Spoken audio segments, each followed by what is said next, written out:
असले रस्ते आहेत, कसं जायचं आम्ही सांगा साहेब. तुम्ही तुमचं रस्ता प्रकरण अजूनपर्यंत संपलेलं नाहीये बनवायचं. आणि कसं हवेत उडवायचे गप्पा मारता म्हणा तुम्ही. हा, सॅटेलाइटच्या थ्रू तुम्ही रोड बनवता म्हणा. असेच रोड बनवता का तुम्ही साहेब? काय बघा हे खड्डे, आणि ह्याच्यामध्ये अजून स्पीड ब्रेकर ऍड केलेत असल्या खराब रस्त्याला. काय फायदा आहे सांगा? बघा ही वाहनं, किती ट्रॅफिक जाम आहे तुमचं. तुम्ही दिसते का साहेब तुम्हाला? तुम्हालाच म्हणतोय साहेब, कोण बनवतंय रस्ता हो? काय ऐक तो बघा कसला खड्डा होता की आदळली गाडी, कंबर गेली माझी.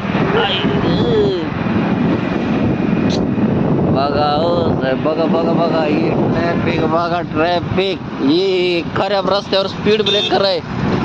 बघा थोडं तुम्ही लक्ष घाला. अवघ काय तर अवघ बड्या बड्या बाता मारताय तुम्ही.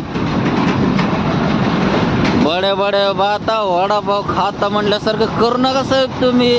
तर लक्ष द्या, रोड किती वर्ष झालं चालू आहे अजून बनवायचं. बघा असली खडी टाकली. काय करायचं असं खराब रस्त्यावर घसरून बिसरून पडल्यावर? हे बघा खड्डे, बघा ही खड्डे, बघा ही मोठा खड्डा, बघा ही इथं त्याच्यापैकी मोठा खड्डा आहे. बघा ही काय याच्यामध्ये आदळून पडल्यावर काय करायचं? एखादं गरीबाचं जीवन जाईल ना. तुम्हालाच म्हणतो साहेब, तुम्हालाच. तर समजून घ्या गरिबाची तळमळ काय असते. वरून टॅक्सवर टॅक्स लावताय तुम्ही. सगळ्या वस्तूवर टॅक्स, गाडी घेताना टॅक्स, इन्शुरन्सवर टॅक्स. करायचं काय आम्ही? दाखव ही मोठा खड्डा. आई आदळली बघा. हा ते बघा, त्या तिथे मोठा खड्डा दिसला का? बघा ही जरा बघा मोठे खड्डे. काय करायचे असले खराब रस्ते.